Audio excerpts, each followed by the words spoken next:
Salve, salve a você ligado aqui no canal da Rolling Stone Brasil. Aqui quem fala é Felipe Grutter.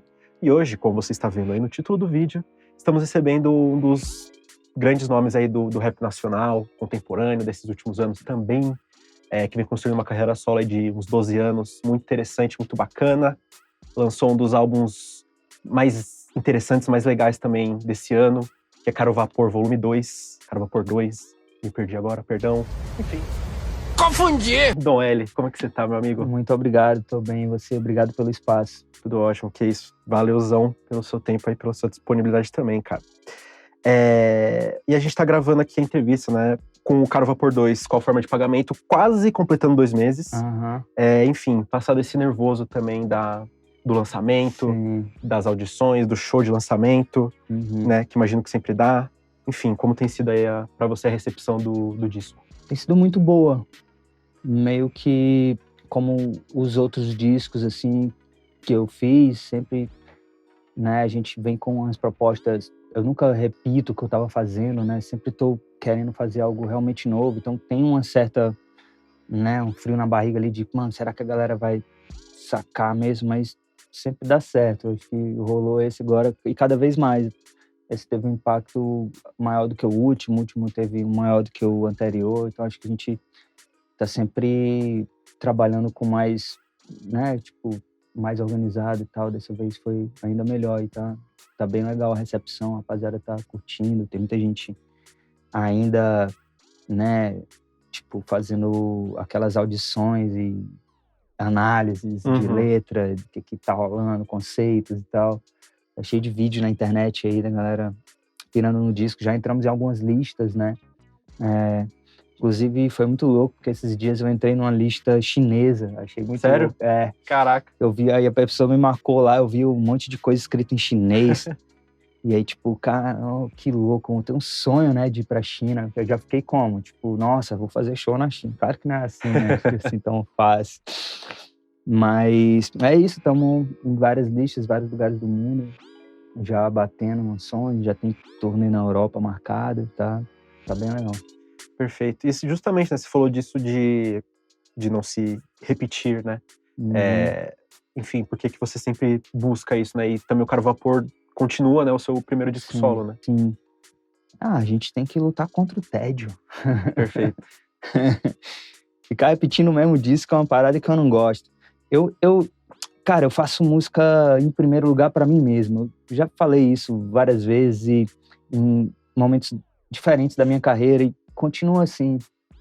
Eu, tipo, não faria algo, pelo menos dentro das minhas possibilidades, eu não faria algo que eu não gostaria como fã, sabe? Acho que você como artista nunca pode perder o sentimento de ser fã de música, tá ligado? Porque eu acho que a gente que trabalha com música, e eu acho que isso acontece com todo trabalho.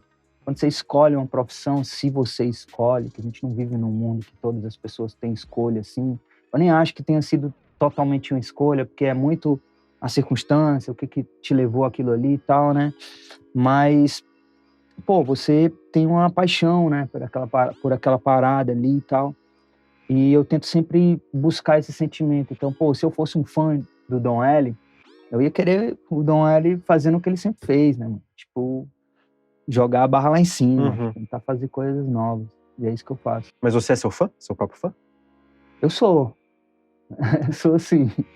Eu, obviamente, sou um ser humano com defeitos e tenho qualidades e defeitos, né? Não acho que as pessoas devem ser fã de uma pessoa como se aquela pessoa fosse um deus e tal, né? Tem até aquela parada, assim, tinha um tempo que tava meio na moda de dizer, é o Deus L, é o Deus fulano, né? Tipo assim, eu nunca, tipo, dei muita corda pra isso. Também não, porque às vezes é brincadeira, isso é tudo bem, né? Fazer essas brincadeiras e tal. Mas também nunca agi como se fosse algo, nossa, intocável e tal. Sou ainda um CPF, uma pessoa comum, entendeu? Tenho uma vida doméstica pra cuidar, lavo prato, entendeu? Tipo, então, sou meu fã como artista, mas também sou um cidadão comum, um trabalhador brasileiro. É isso. E, cara, você também fez o lançamento do disco lá na Audi, aqui em São Paulo, né? E como foi esse momento de colocar, né, de fato, na estrada o Caro Vapor 2? O show de lançamento da Audi foi um sonho, assim, realizado em vários sentidos, porque foi o show de lançamento que a gente conseguiu mais coisas. O disco também, né? Porque sabe que fazer música e fazer qualquer tipo de arte, mas alguns tipos de arte mais, outros menos, precisa de condições, né, financeiras. E a gente é artista independente, então a gente vai na nossa caminhada, quanto mais a gente vai crescendo, a gente vai tendo condição de fazer mais coisas. E eu acho que esse show agora de lançamento foi o show que a gente não deixou nada a desejar para qualquer artista gringo que eu seja fã, saca? Tipo, eu acho que estrutura de palco, a gente fez um cenário de palco muito bonito, o trabalho, né, dos visualizers que foram adaptados e foram ali pro telão de LED, a mesa do DJ que a gente confeccionou de uma forma diferente, tudo ali na Audi, né, tinha uns telões no mezanino, né, na parede do mezanino, os vídeos de introdução dos trechos do show e tal, tudo tava como eu, como fã, também gostaria de ver. Então, acho que a gente não ficou devendo nada pra gente que tem muito mais dinheiro que a gente, né? Então, assim, eu gosto de ver coisas de artistas que tem esse ímpeto, né? Caras como, tipo, na gringa, Tyler, The Creator, Kendrick Lamar, né? E achei que o nosso show não ficou devendo pra nenhum desses caras, assim, que tem muito mais condição do que a gente, entendeu? Ganha em dólar, eu vivo dizendo que a gente... em dólar e é outra indústria, outra economia, Sim. né? Eu sempre falo que a gente é mais talentoso, né, do que os americanos. E acho que a gente tem que valorizar cada vez mais a nossa cultura e a nossa arte, saca? E não ficar se guiando muito por eles, mas só para dizer que eles com muito mais dinheiro fazem algo que a gente consegue fazer aqui com menos, é que eu cito. Concordo. E pra mim, Racionais é o maior grupo de rap da história, do mundo. É verdade. Mas é isso. Concordo também. Aproveita só deixa aqui. E daqui 15 dias, mais ou menos, desta gravação, né? Quando o vídeo for ao ar, vai ser um pouquinho mais perto. Você vai também no Circo Voador, lá no Rio, que também é outra casa de show tradicional do Brasil. Antes de partir para a Europa, também em setembro. Enfim, como estão suas expectativas aí desse segmento da sua turnê? Sim, o Circo Voador é sempre um show memorável, é especial, é uma casa de show que realmente tem uma história por um motivo, né? Eu não sei o que acontece ali, mas tem uma vibe, uma energia. E o Rio de Janeiro é essa cidade louca no Brasil, né? Que também é diferente, a energia do Rio é diferente, o público do Rio é diferente, assim, né? São Paulo, dependendo do lugar que você toca, é diferente. Acredito que no Rio também seja, né? Então, o circo tem um certo público, tem uma certa energia que é muito especial. Vai ser muito bom lançar lá também, fazendo essas coisas que a gente fez na áudio no lançamento, assim, mostrar isso para esse público. Vai ser outra recepção. E eu tô ansioso para ver como vai ser, assim. Vai ser massa, né? E na Europa é aquele bagulho, né, cara? A gente toca muito mais para imigrantes do que para europeus em geral. Espero que isso mude aos poucos, porque também é interessante a gente... É óbvio que se for para imigrantes de outros lugares, também melhor ainda, né?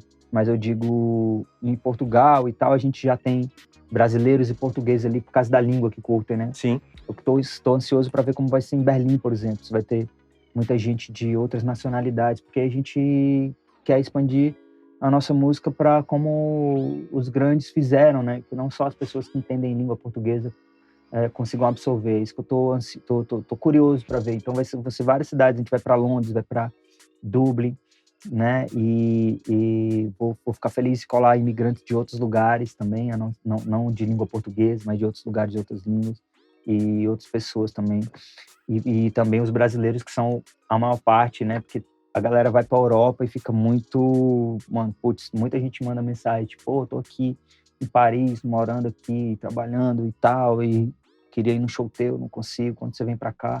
A galera fica muito ansiosa por um show lá, e vai rolar, e vai ser massa também pra, né, encontrar essas pessoas ali. A gente tem uma música que fala de migração, e a galera tá se identificando muito com a letra dessa música, e eu acho que vai ser também um momento especial para cantar ela num espaço desse tipo de imigração, né? Que fala de outros tipos de imigração também na música. Vai ser massa. Maneiro.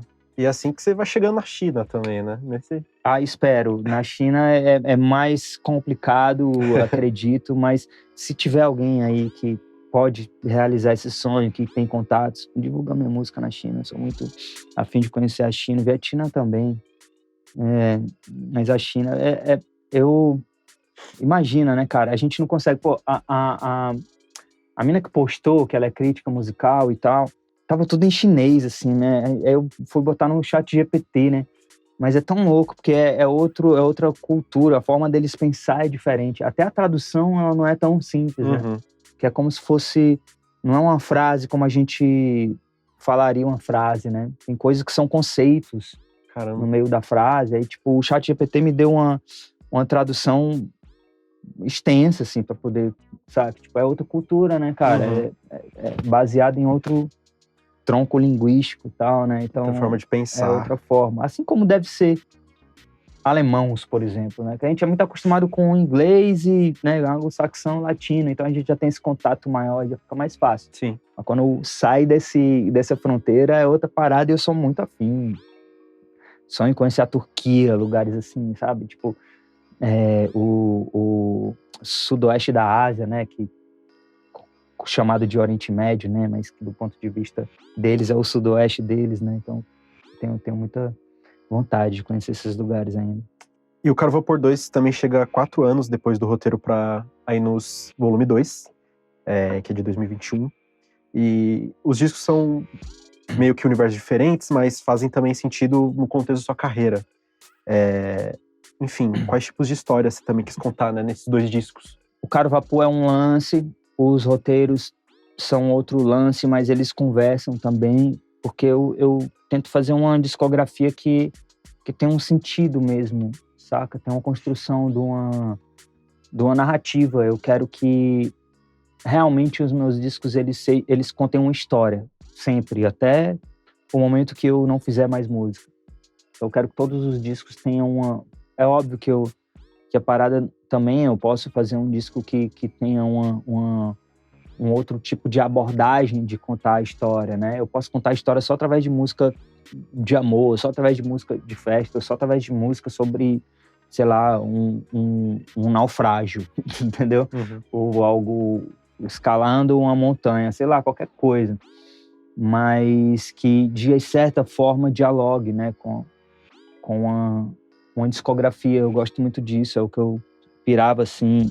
Eu tentava construir isso como fã de música, tipo, vendo discografia de artistas e pensando, nossa, que louco isso, essa construção e tal, e é o que eu gosto de fazer.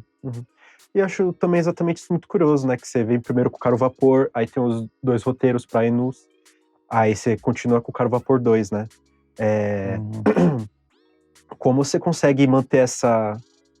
Não concordância, acho que de certa forma essa concordância, né? Porque os Caros Vapores estão a 12 anos de distância, Sim, né? isso. O que muda? Esse é o mais doido, né? Que assim, é muito longe, né? 12 anos. E mudou tudo, e ao mesmo tempo muitas coisas continuam do mesmo jeito, né? Então é louco, porque tem coisa que eu digo ali que no 2, que palavras que nem seriam compreendidas, não existiam conceitos que eu tô falando ali, principalmente a forma como a nossa vida se tornou muito mais online, né? No Caro Vapor 1, por exemplo, a vida virtual tentava imitar a vida real. E já era um lance, eu já estava falando ali, tem uma música que chama Chips, né, que eu falo controla ou te controlam e tal, e já tá falando sobre essa relação de... Tem muita coisa ali, né, sobre a alienação do trabalho, sobre a tecnologia e as formas de controle, né, culturais e tecnológicas. Mas agora a gente vive um mundo em que a vida real tenta imitar a vida virtual, virou. E isso é muito maluco. Se você parar para pensar, você há de concordar que isso é totalmente insano. Eu costumo falar que, por exemplo, um símbolo disso é esse bagulho aqui, ó. Isso aqui é um emoji. Virou uma expressão, né? Antes, os emojis imitavam as expressões, né? Agora as expressões estão imitando os emojis, né? As pessoas estão tentando viver uma vida que não existe, que é uma vida que um influencer está vendendo ali, E as pessoas não estão só sendo enganadas, elas sabem que aquela vida não existe, né? Então tem um lance, assim, meio de uma aceitação de que o importante é o que vai ser filmado da realidade que vai vir, saca? Tipo, e isso é totalmente diferente do Caro Vapor 1. Ao mesmo tempo, os nossos anseios, os nossos sonhos, os nossos dilemas como seres humanos, como brasileiros vivendo num capitalismo dependente, subdesenvolvido, né, num país colonizado culturalmente, né, e todas essas questões, elas atravessam a gente meio que de forma linear de lá para cá, né, não mudou muito, talvez tenha se agravado em algum sentido, mas continua sendo isso, e os dilemas humanos, e a vontade de aproveitar desse caro vapor, né, Sim. de fazer valer esse tempo que a gente está aqui limitado, né? E limitado pelo tempo e limitado pelas nossas limitações exatamente que são condicionadas socialmente e tudo isso, né? Então acho que eles dialogam de uma forma muito doida, assim, é interessante até de olhar os dois juntos. É meio que dois lados de uma mesma moeda, né? Exato. Você ficou falando, eu fiquei também pensando, tipo, imagina alguém em 2013 ouvindo falar de Bet, Sim, moeda. sim. Tipo, tinha ali, mas sei lá, né? Não era tão nacionalizado assim, sei lá. Cara, eu vou te falar, eu em Fortaleza, eu sou de Fortal, né, pra quem não sabe, morei e cresci a vida inteira lá e vim pra São Paulo em 2013 quando eu nasci o Caro Vapor 1. E eu me lembro que eu, moleque, em Fortal, jogo era proibido, cara. Cassino era proibido. E tinha um lugar lá, que era no centro, assim, que eu descobri um dia que tinha um bingo escondido, era ilegal o bagulho. E você entrava no lugar e aí não tinha nada, assim, era aparentemente um boteco. E aí tinha uma salinha lá, uma portinha lá, e quando você entrava naquela portinha, parecia a casa do Scooby-Doo. Se liga da casa do Scooby-Doo, que era uma casinha de cachorro, mas era uma mansão quando você entrava. Parecia isso, que era uma portinha quando você entrava, era um cassino gigante, mano. Várias máquinas de bingo, vários bagulho, assim, 2 andares, um bagulho pomposo, assim, sabe? Um carpete vermelho, uns lustrezões e tal. E eu, cara, que doideira isso aqui, mano. Mas era proibido e era difícil o acesso. Então o sujeito, para ser um viciado em jogo, ele tinha que sair de casa, tinha que se arriscar num bagulho que é ilegal, entrar nesse lugar que ele tinha que conhecer alguém que falou para ele que existia, e ali ele podia perder tudo, né? E isso era um problema, tem grupos de jogos e tal. Na minha família teve uma questão de jogo, meu avô já foi viciado em jogo uma época e teve que ser um negócio assim, porque as pessoas perdem tudo mesmo no jogo, né? E era baralho, né? E hoje em dia tá no bolso de cada um, ó, que loucura, né? Então, assim, é um espaço de tempo muito doido, e hoje em dia, tipo assim, um bagulho que era extremamente difícil e complicado e já era, tipo, tido como uma possível adicção. Hoje você, tá no seu celular aqui, você pode jogar sua vida no lixo ali, né? No jogo e tal. É doideira isso. Sim. E muitas outras coisas que estão no disco, elas são totalmente impensáveis em 2013. Isso, o mundo tá mudando muito rápido, e a gente... A tendência é mudar mais rápido ainda. Sim. E é muita informação, é muita mudança, não tem como dar conta, né, cara? E voltando mais especificamente pro Caro Vapor 2, queria entender como foi o processo criativo do disco. Que eu também vi que você chamou Yuri Rio Branco, vocês criaram 3 beats num dia, né? Sim. Mas aí o processo foi se construindo ao longo do tempo com mais calma, né? Isso. É que no primeiro dia a gente se trombou, eu tinha algumas ideias de samples e tal, do que eu queria, já dei uma ideia assim de que eu não queria batidas gringas nenhuma no disco, eu queria uma coisa mesmo que fosse totalmente nossa, assim. E a gente criou 3 ideias de beat, obviamente a gente desenvolveu depois, né? E dali eu já escrevi a Para Kendrick Kanye, eu escrevi a Pimpei Seu Estilo, e a Tristeza Não, que foram, assim, parâmetros para compor o disco, né? E aí depois... Aí o bicho pegou depois, que foi doido, porque é isso, você decidiu um caminho, uma ideia, e agora vamos desenvolver essa parada no melhor que a gente puder, saca? Tipo... E foi louco. Doideira. E eu acho, não sei se é coincidência ou se é proposital, que os seus discos têm esse gap de 4 anos, né? Os 4. Totalmente coincidência, na verdade. É uma... Tudo é condição, mano. Uhum. Tipo, condição financeira eu faria um disco por ano, mas eu podia fazer um disco por ano com menor qualidade. Então, assim, tempo e dinheiro, quando você não tem a grana que você quer para fazer coisas grandiosas, o que você pode investir é seu tempo, né? Então, se eu queria fazer um bagulho ambicioso, eu tinha que dar o tempo para isso, né? E o último disco teve um retorno muito bom, a gente ficou esse tempo todo em turnê, fazendo show, não paramos de fazer show. Eu só pude parar mesmo, assim, nesse momento para fazer o Caro Vapor 2. E também quando a gente vai ficando maior, a gente tem toda uma outra preocupação que não é mais só eu, né? Também tem uma responsabilidade com toda uma equipe que tá ali também dependente do seu trabalho. Não é fácil só parar de fazer show, tem que pensar em toda essa galera, esses profissionais que trabalham comigo, que cada vez é mais gente, né? Mas você vai crescendo, vai ser mais gente. E aí aconteceu de ser esses 4 anos coincidentemente, mas eu não espero continuar nessa parada, não. O próximo tem que ser muito mais rápido. E voltando para esse lance que você falou de não ter batida gringa, eu fiquei curioso se essa sua prioridade aí na música brasileira, nos ritmos e tal, seria uma maneira de perpetuar essa nossa memória cultural, de certa forma, ou eu tô meio que viajando? Sim, claro. Mas também uma outra memória. Uma memória de a gente ser uma potência cultural, né? Uma memória não é só do passado, é uma memória do futuro. O que eu quero dizer com isso? É que o futuro era mais interessante antes, tá ligado? Tipo, a gente tinha sonhos mais interessantes, a gente tinha uma autoestima maior como brasileiros, e acho que a gente ficou muito vira-lata, assim, cada vez mais. Não que a gente não tenha sempre tido uma parcela da população muito vira-lata, entreguista, né? A gente entregou todas as nossas riquezas de forma muito fácil, mas ainda construímos, outra parcela da sociedade ainda construiu grandes coisas, né? A gente tem muito do que se orgulhar, né? Como brasileiros, mesmo tendo tido essa parcela de vira-latas ali que atrapalha a gente sempre, continua atrapalhando, mas também que não podemos deixar de culpar os imperadores, né? Quem vem e compra, né, impõe a sua cultura sobre a gente como se fosse superior, né? Mas é o que a gente fez, cara. A gente tem uma das culturas musicais mais famosas no mundo inteiro, né? Sim.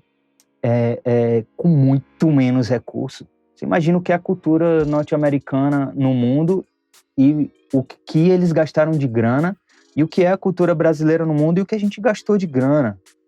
É muito menos.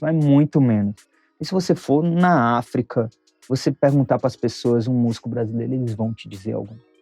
Foda. Eles vão te dizer. Na Austrália, eles vão te falar. No Japão, eles vão te falar. Mas dificilmente um brasileiro vai dizer um músico japonês ou um músico australiano. E, infelizmente, dificilmente vai dizer um músico africano, que eu acho que a gente deveria ter mais. Sim. Esse contato com o sul global. A gente conhece muito dos americanos, mas a gente não sabe o que está rolando muito bem na Nigéria, em Angola, e nos países lusófonos, né? Os países que falam português ali, tipo Angola, Moçambique, o que está rolando lá, né? Portugal, nem Portugal a gente conhece, né? Entendeu? Mas os nossos irmãos aqui latino-americanos, né? Como a gente não circula essa cultura. Mas isso é uma outra questão. Agora, voltando ao assunto a sua pergunta, a gente tem uma cultura muito foda e musical, e essa cultura vinha atrelada a um sonho, a uma identidade, a uma autoestima do que é ser brasileiro, e eu acho que isso tudo coincide, assim, para o que eu quero passar. Perfeito. E você falando desse lance de recurso, eu lembro de era um meme, tipo, um cara nos Estados Unidos, sabendo que essa música ultra maluca e foda foi feita por um brasileiro num quartinho desse tamanho, Sim. Sabe? Sim. Mó doido. Eu acho que tem uma parada que também, isso que você falou é muito positivo, mas também gostaria de colocar um ponto que eu acho negativo, que é também uma certa mitologia que foi criada sobre o brasileiro consegue fazer com muito pouco recurso e por isso que a gente é diferente e tal, que vira uma apologia da pobreza, que eu não me filio a esse tipo de discurso, mas que ao mesmo tempo faz muito sentido. Sim. valorizar a nossa condição de fazer coisas incríveis com muito pouco recurso.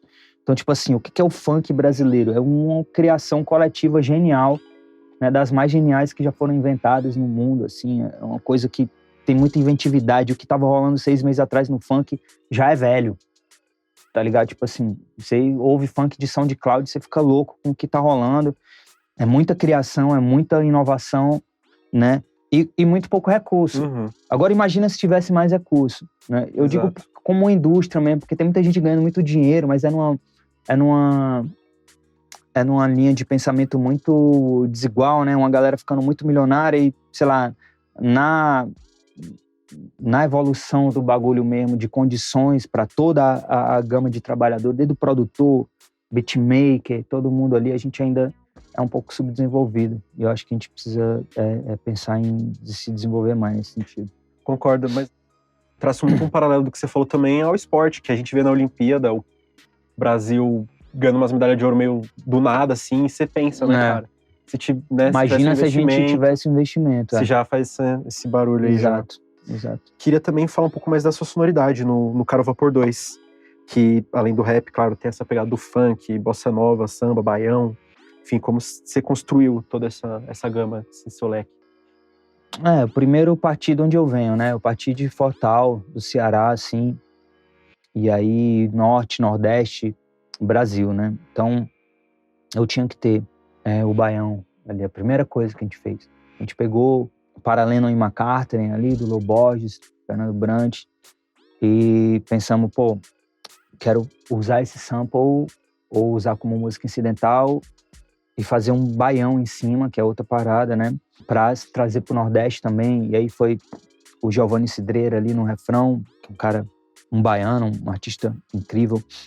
E a gente fez essa parada, né? Tipo, de trazer por ali e tal. Depois vamos pro samba. Eu gosto muito de bossa jazz, um bagulho que eu sou muito apaixonado, assim. Eu acho sonoridade uma coisa muito foda que a gente criou, né, mano? E tem uma galera que tem um discurso assim, dizer que a bossa nova é o embranquecimento do samba. Eu não concordo com isso. Eu acho que os grandes criadores da bossa nova brasileira, quem começou, nem eram brancos na real, e foi, obviamente, no Brasil tem uma história de apropriação cultural muito grande e tal, mas tinha todo mundo ali, tinha todo tipo de gente ali fazendo essa parada, bebendo do jazz norte-americano, da música negra norte-americana, que é o jazz, que é a música clássica norte-americana, na verdade, né?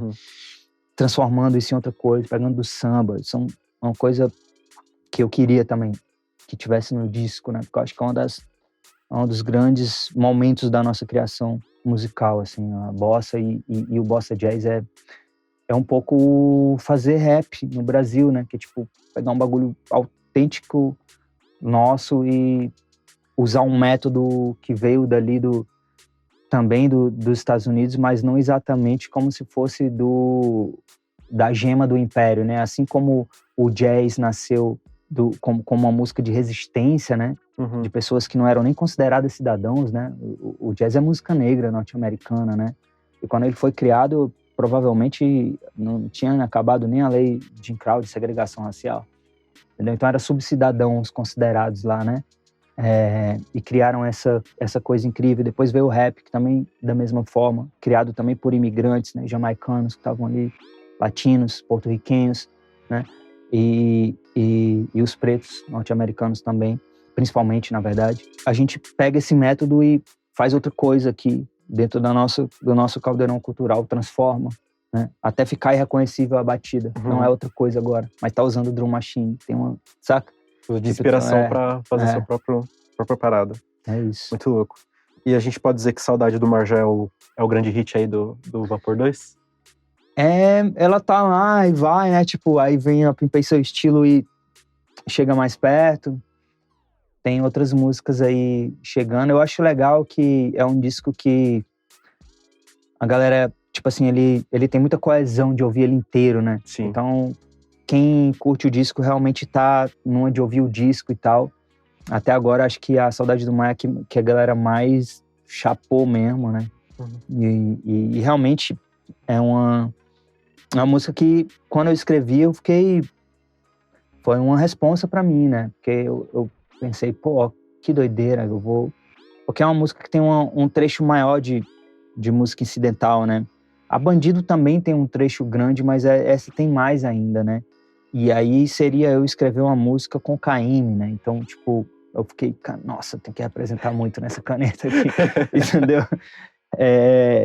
E fiquei muito feliz que rolou isso, que a galera tá curtindo, que a Alice topou fazer, que é um artista incrível também, independente da obra do Caymmi, né? Tipo, a Alice também é uma cantora incrível e ela tá ali também, foi uma grande satisfação para mim.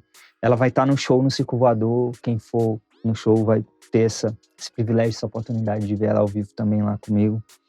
E é isso. Eu lembro que eu demorei até pra ouvir o Caro Vapor 2, deu uma enrolada. Mas porque eu ficava, nossa, o que tem que ouvir? Aí eu ficava ouvindo as mesmas músicas de sempre. Aí quando eu ouvi, eu falei... Sim. Mas logo no dia que lançou, eu já vi o pessoal postando lá o terceiro rimando sorte com caleidoscópio.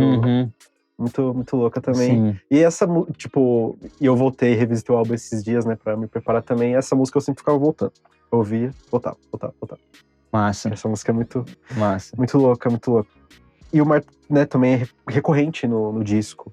Ele volta a ter esse destaque de novo em Mar da Argélia também, né? O que exatamente te traz essa saudade, essa também atenção?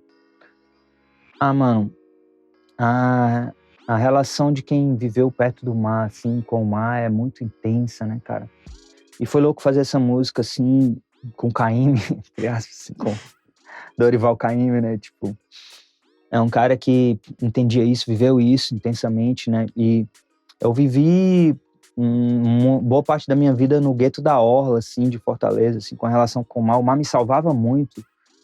E em São Paulo o que me salva é o Jaraguá, né? Quando eu tô precisando sair dessa coisa urbana, eu vou lá subir a trilha do Jaraguá, que era no meio do mato e tal.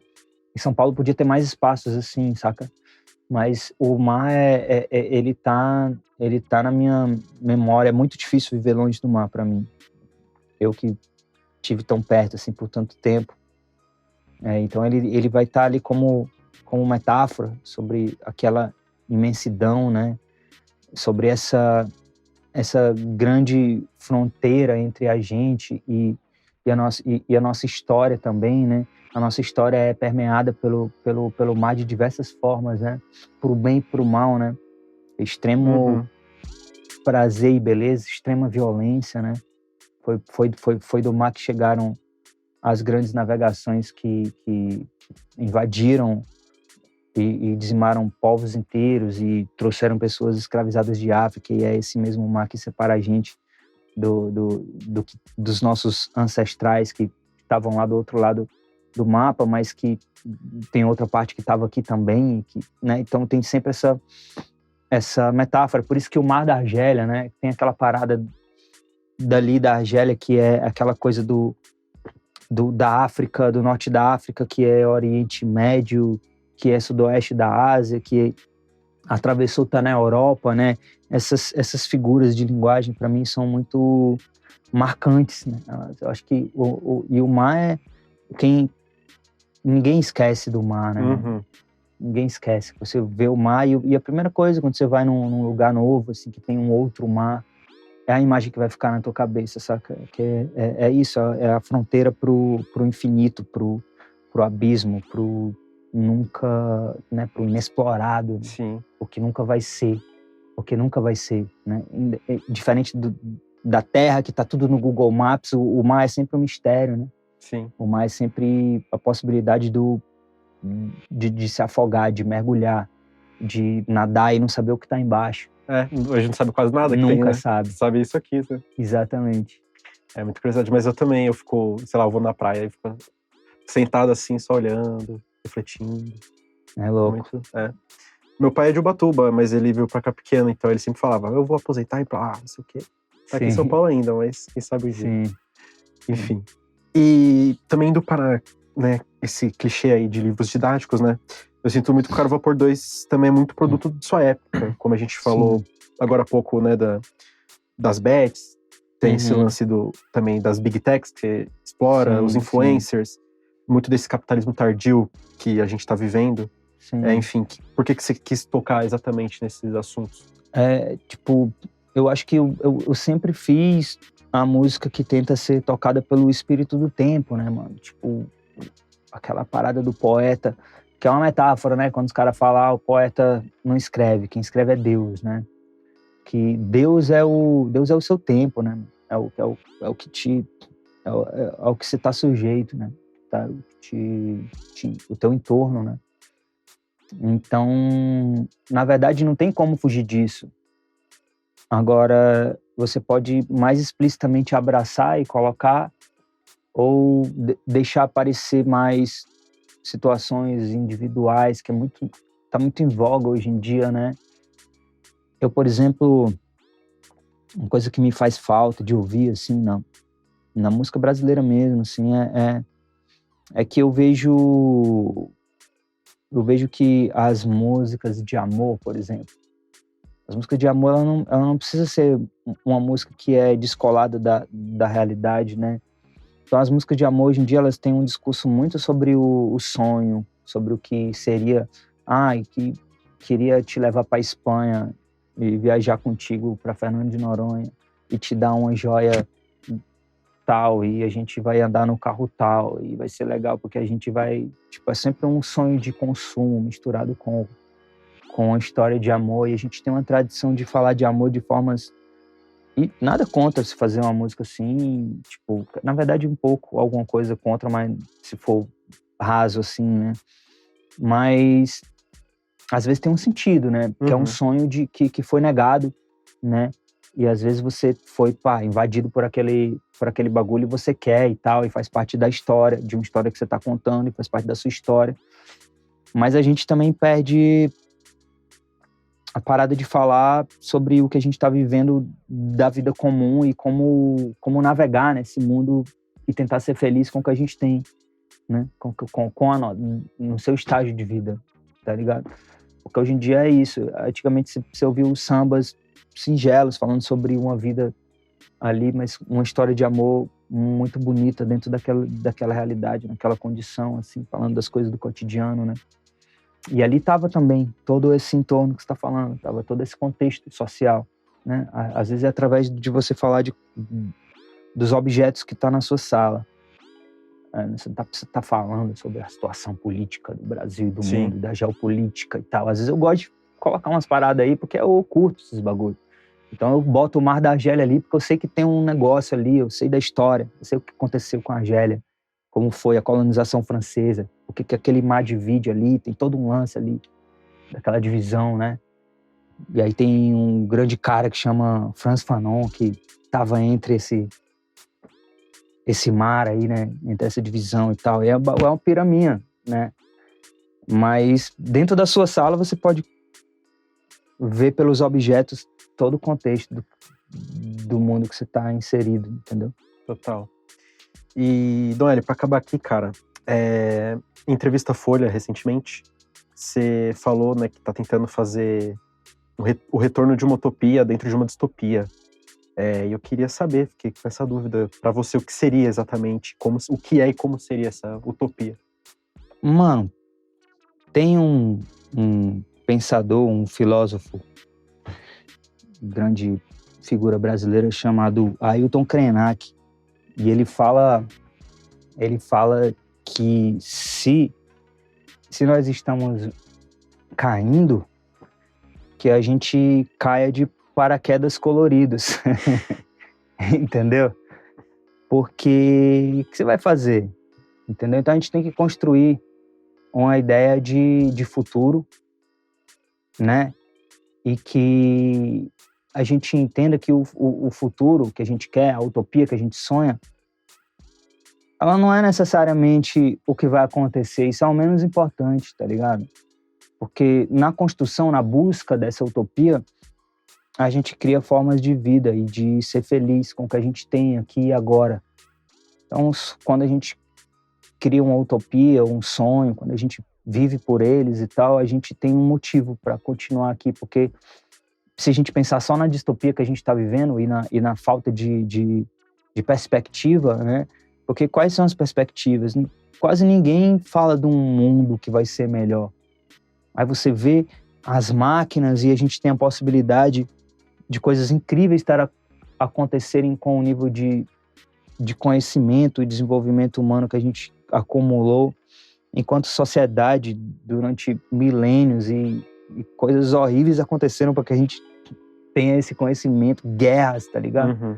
Tipo, teve guerras por especiarias, hoje em dia você tem cravo e canela em casa, tá ligado? E as máquinas, a inteligência artificial, diziam que, já num conceito de distopia, diziam que a última coisa, o último emprego que seria tomado seria o emprego dos artistas, o emprego intelectual, e na verdade é o contrário, foi o primeiro, né? Porque as pessoas tinham a ideia de que, não, então eu não vou mais lavar prato, não vou mais varrer minha casa porque vai ter um robô fazendo isso por mim. E tinha aquele desenho animado lá dos robôs, que é uma mitologia, talvez até com o fundo de resquício de um sonho de voltar a ter uma escravidão que seja eticamente aceitável, né? Porque, então vou ter algum escravo, mas vai ser um robô, então pode, né? Quando na verdade a gente devia ter uma divisão social do trabalho mais interessante, que a gente dividisse trabalho e tal. Mas o primeiro emprego a ser tirado foi os intelectuais. Então a profissão de designer, a profissão de música, a profissão de videomaker, essas são as profissões que estão mais ameaçadas em primeiro lugar, porque a gente não usa esse conhecimento em prol da nossa vida, da nossa melhora na nossa qualidade de vida, né? E a gente nem sonha sobre, a gente nem tem um projeto, tá ligado? Tipo, pô, tá aí, mano, um monte de coisa massa acontecendo no mundo, mas tá sendo usado errado, porque a gente não pode pensar em se apropriar disso e usar do jeito certo. Imagina como seria louco, né? Se a gente pudesse aproveitar desse conhecimento que é criado coletivamente, né? Existe uma mitologia de que essas coisas são criadas por um grande gênio que, nossa, então o fulano de tal, ele criou essa inteligência artificial, ele criou os robôs, então por isso que ele merece ser um grande bilionário que tem toda a riqueza e a gente vai, todo mundo, se fuder porque vamos perder o emprego, é isso, mas o cara merece, o cara né? Tá Pô, o cara criou a parada toda, mas é uma mentira, porque nenhum conhecimento é criado individualmente, né? Para que esse conhecimento exista, teve que ter universidade pública, teve que ter investimento estatal, esse investimento vem do imposto de todo mundo, e a gente fica deixando de sonhar com o que deveria ser nosso, né? Então, acho que as utopias grandes e as pequenas, que seria a utopia do samba, né, do estilo do samba, por exemplo, no Brasil. O Brasil nunca foi fácil de viver, né, mas você pega os caras, os grandes sambistas, sempre criavam uma forma de vida ali nas músicas, na vida mesmo, cotidiana, nas festas, nas escolas de samba, nos sambas, né, que eram criados como formas ali de driblar o diabo mesmo, né, que é esse mundo que a gente vive, que é puramente material e tal, e em condições adversas, os caras estavam ali na malandragem, saindo na estica, e pô, hoje eu vou pro samba, eu sou o samba, né? Então eu tenho o meu violão, eu tenho o meu pandeiro, eu tenho a minha lírica aqui, o meu gingado, a minha malandragem para driblar essa situação desfavorável e fazer a vida valer a pena.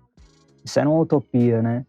A gente perdeu esse bagulho para ficar falando só de coisas que não são alcançáveis pela maioria das pessoas, e não estamos falando do que poderia ser alcançável se a gente pensasse melhor sobre isso. Total, cara. Completamente. Mas foi isso, Dom L. Muito obrigado pelo seu tempo, por essa entrevista aqui. Foi um prazerzão. Eu que agradeço. Cara. Se quiser deixar um recado aí pro pessoal, fique à vontade. Ouça Caro Vapor Volume 2, né? E como artista independente, eu digo a você, se você curte o trabalho, divulga, saca? Tipo, põe lá nas suas redes sociais, no mundo real também, mostra pros amigos, que é isso que vai fazer a gente chegar mais longe. Muito obrigado. Perfeito. Mais uma vez, muito obrigado, cara. Valeu. E pra você que veio até aqui, muito obrigado também. Não esquece de deixar aquele like, se inscrever no canal, nos seguir nas redes sociais, seguir o Dom L também, ouvir o Dom L, escute Caro Vapor 2. E é isso, até uma próxima e tchau!